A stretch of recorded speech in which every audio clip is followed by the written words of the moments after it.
네, 우리나라가 지난해 글로벌 전자업계에서 중국과 미국에 이어서 세계 3위 생산국 지위에 올랐습니다.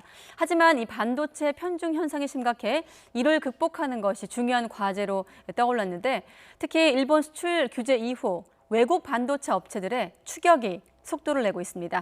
박병환 기자의 보도입니다. 한국전자정보통신산업진흥회가 최근 발간한 세계 전자산업 주요국 생산 동향 분석 보고서입니다. 보고서를 보면 지난해 한국의 전자산업 생산액이 1,711억 달러로 일본을 두르고 3위를 차지했습니다.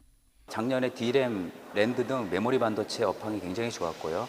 특히 우리나라가 OLED 쪽에서 압도적인 1위이기 때문에 이 메모리 반도체와 OLED 때문에 일본 전자사업을 이긴 거로 보고 있습니다.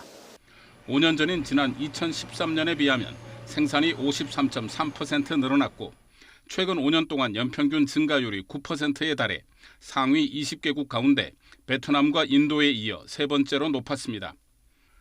하지만 전체 전자산업 생산에서 반도체 등 전자부품 비중이 77.3%로 전자부품에 대한 의존도가 높았고 무선통신기기와 컴퓨터가 각각 10%와 7.8%로 그 뒤를 이었습니다.